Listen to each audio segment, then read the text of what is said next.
Graham, hi. Let me set some stuff. Can I do a tweak here? Hello, Facebook and YouTube. Hi, Instagram. Once again, happy Wednesday. It is Nicole Nash. I'm just going to give it a beat, take a sip of water, see if anyone wants to come in, but we're going to get started. It is different today. So technically we're on day 11, but we're really going to be on day 10 today. And if y'all hear noise and see stuff, it's my dog. It's been an interesting last couple of days. And you hear him right now. Let me tell you about my dog, y'all. He's in the cone because the allergies, Memphis allergies got the best of both of us.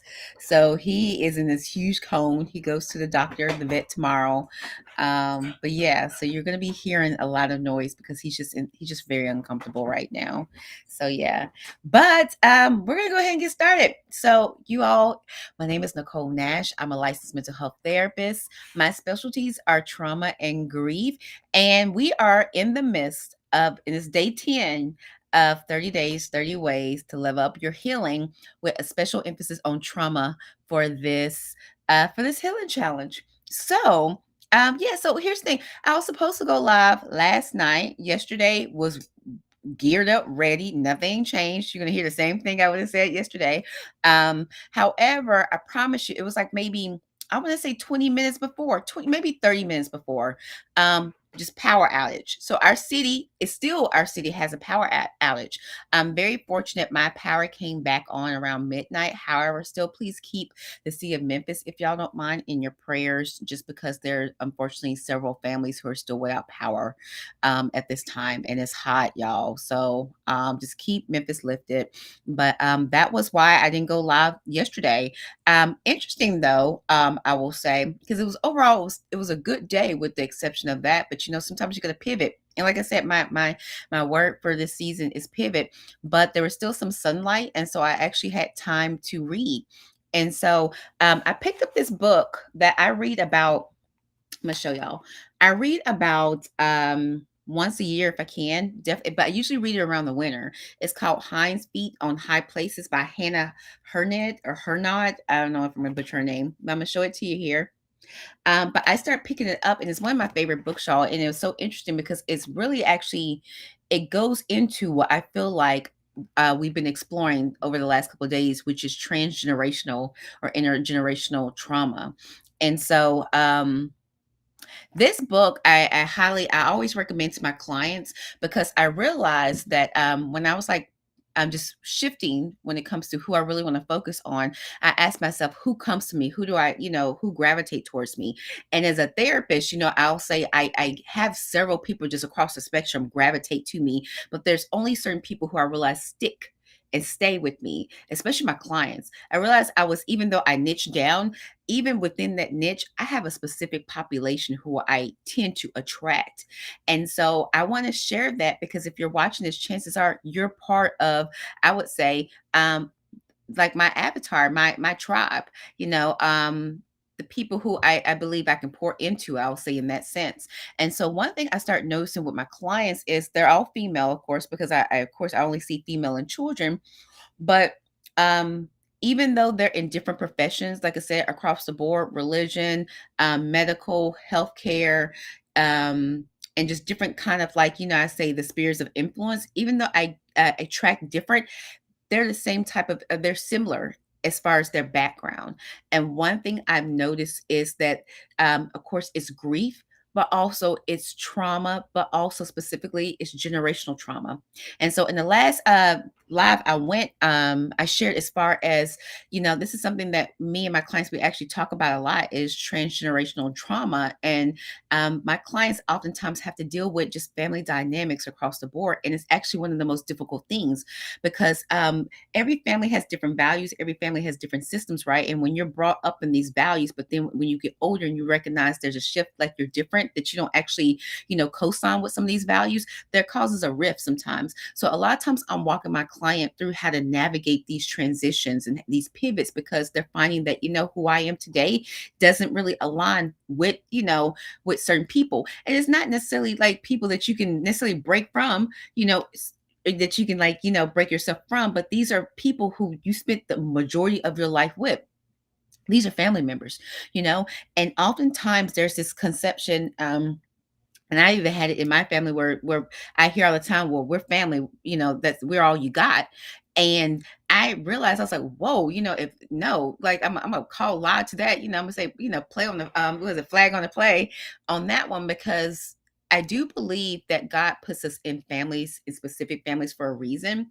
However, I do believe in spiritual families as well. And I do believe we go through life finding our spiritual families, our families who really are for us. But though, it's interesting with this book, and kind of what I want to talk about today is don't sleep on your biological family. So, again, like throughout this whole time, even when I'm working with my clients, but even personally, as I share details about myself, my family, again, I'm going back to God asking as far as like,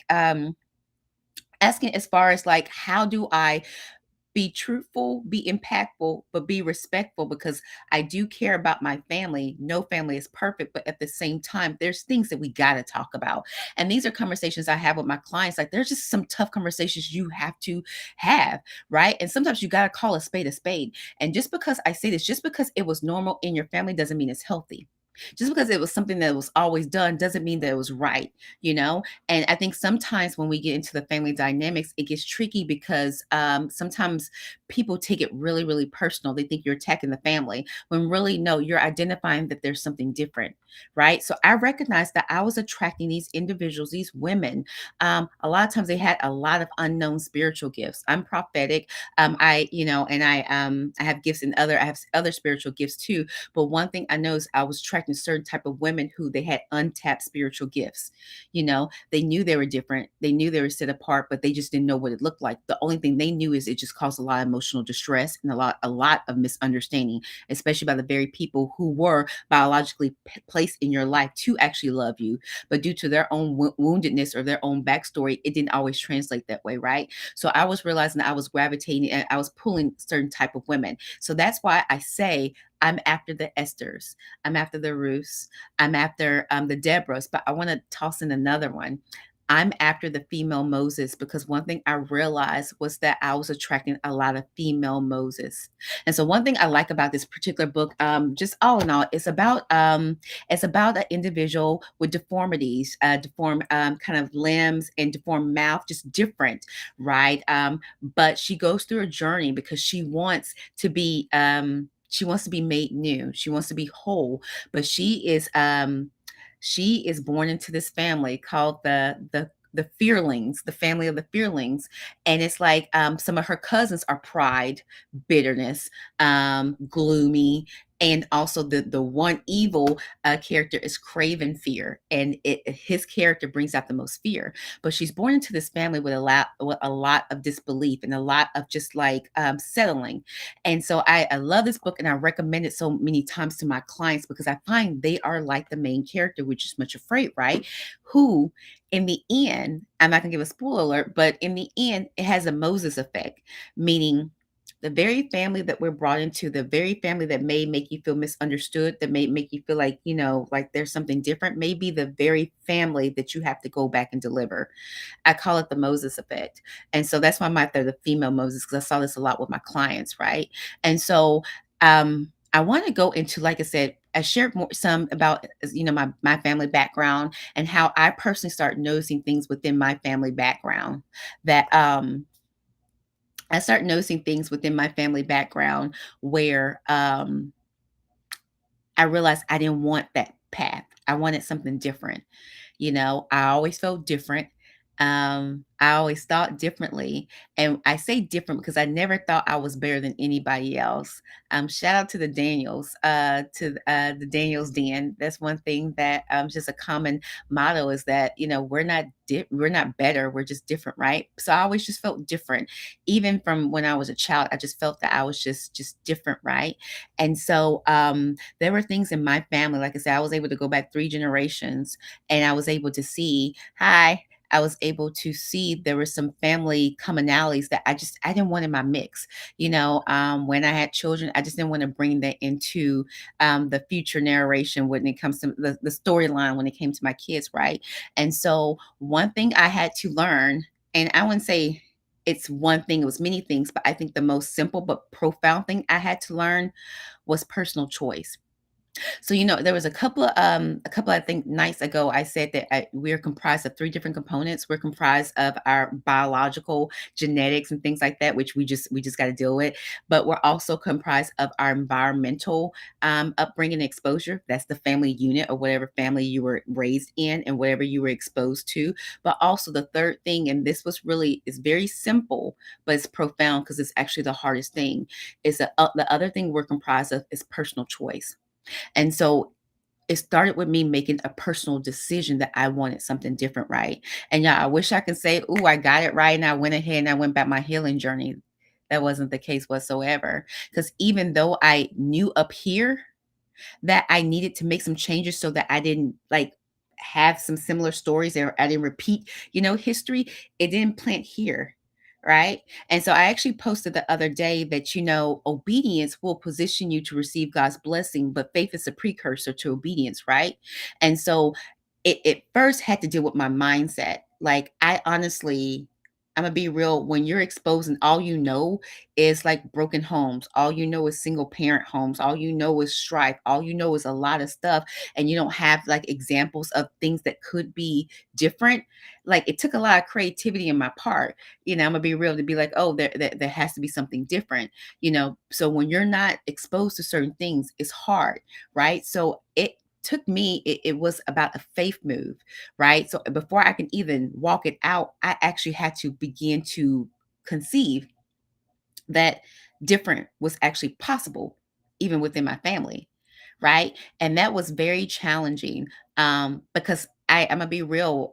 There's areas that I thought I was believing God, but I really wasn't, because it I didn't even start the process. It wasn't an immediate thing. um, and so one thing I want to challenge is, do we validate your biology? Yes. Do we validate your upbringing? Yes. Okay. A lot of trauma recovery and trauma reconciliation is we have to go back and talk about things that have happened to you, and a lot of times they've happened due to you being in your family or being in your upbringing or being into what you were exposed to, right? So we have to acknowledge those too. But the third one I sometimes feel like we slip on is the personal decision. It's a personal choice. you know Everything is a personal choice. Change is a personal choice. And I say it because it sounds simple, but it's so hard, and it's still a walking out. It's something I still have to walk out myself. And so, like I said, it was actually a spiritual leader who actually called me out.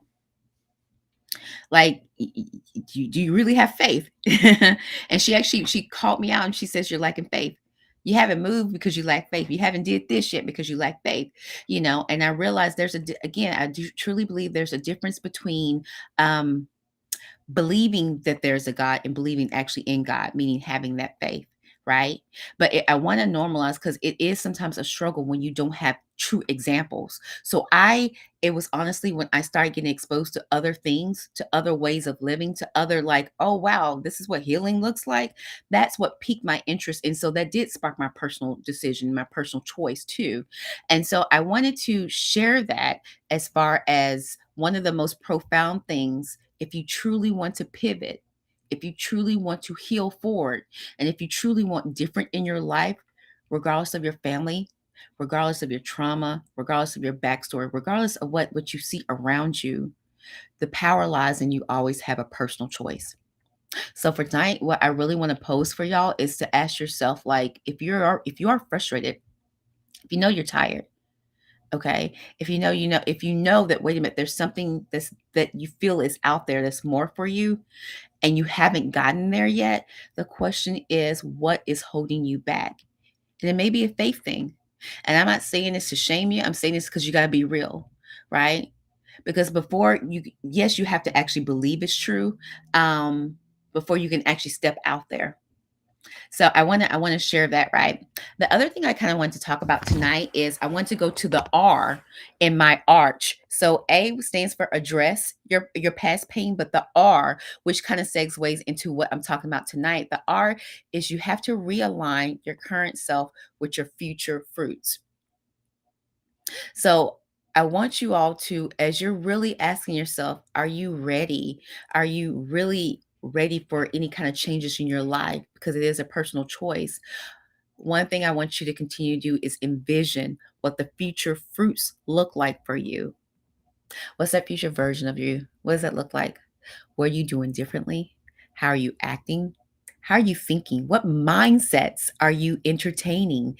Okay. What lies are you casting out and debunking? You know? And then what we do is you have to work your way backwards, meaning after you have that vision of the future version of yourself, then you work it backwards to your current self. But you have to align the two. And this is where personal choice will always come into play. So, one of the things I'm very blessed and fortunate and take very seriously is that God will, from time to time, drop a vision that He has for somebody. I'll just be like around a person and He'll drop a vision of what He wants to do with that person. And one of the most saddening things I have to feel and embrace is when that person chooses not to walk in faith to that vision. Because one thing, God, He doesn't lie. So if He's showing, if He's saying, it's because it is going to happen. But it's a personal choice.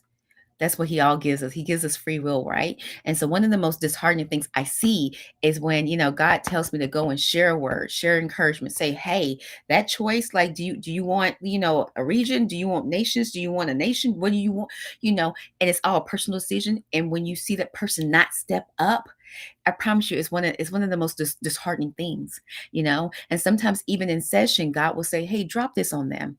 Right? Like I don't know how many times I've told someone, like, I see you actually on a stage, you know, and the joy when they actually get on that stage, right? But they did the work to get there because it was a personal decision, and it breaks my heart when God is promising us stuff and we don't walk it out at the end of the day, regardless if it's a lack of faith, it boils down to it's always a personal decision. God's never going to do for us what we can do. He's just going to fill in the gap on what we can't do. So there's this meme around that is getting some hype. And I don't know, it just made me feel a certain way. But the meme was, nobody's coming to save you. Nobody's coming to save you. And something about that, I was like, that's true. But something about it, I was just like, my discernment skills, like, something about that does not seem right. And it was because what Jesus already saved. So the precursor is Jesus saves, right? So there's no need for anybody to come behind you to save you because Jesus is already given salvation. So once you accept that, you're good. However, though, the other part still remains truth that Jesus is not going to do what you can do. It's a personal choice. It's a personal decision at the end of the day. So I want to leave with that. I really want you all to reflect. We're going to go deeper into this just because there's other things I want to talk about. But before I can, one thing I always have to do a check in, even with my clients, is like, where are you motivation wise? you know it's one thing to lack exposure, but once you know that there's a possibility that things can be different, the question is, what are you going to do about it? And it's a personal choice. And the reason why this is so simple but so profound is because it's a personal choice every single day. We're healing, ing. It's not a one and done. So we have to get up every day and we have to look at our fruit, our future fruits, and see what we can do today to match up that's going to get us closer to that future fruit. But it's a choice at the end of the day. And I promise you, if this was something that was really easy, everybody would be healed. Everybody will be walking out there healing. All families would be good. But it's not. So it may be your time to heal. We're going to get into how your healing actually impacts people other than you. But it may be your time to start your healing process. But it's just going to come down to a personal choice at the end of the day. So I'm gonna leave you guys with that. And that is it. Tomorrow is gonna be a little bit different. I'm gonna keep my IG lives, y'all, because something it didn't feel right last time I did my IG, and I discarded it. So I am gonna be keeping my IG lives for replay. If you're catching the replay, just type in hashtag replay so I'll know, and just drop whatever kind of things you took away, any kind of nuggets you took away from this time. So I'm keeping the IGs. Tomorrow, though, I'm going to be doing a pre-recorded because I'm going to see a play. My friends are going to be acting in a play. So I'm really excited about that. So I'm going to be out and about tomorrow. But I have tomorrow, day 11s, I will have our reflection for you all. But that's going to be it. So y'all, thank you so much. And until next time, God willing, God bless. And I'll see you tomorrow. All right. Bye, IG. and we are sharing that. Okay. And thank you all once again, YouTube, and thank you once again, Facebook. So chime in on the comments as well. Hey, thank you. Chime in on the comments as well, y'all, and I appreciate you. God bless.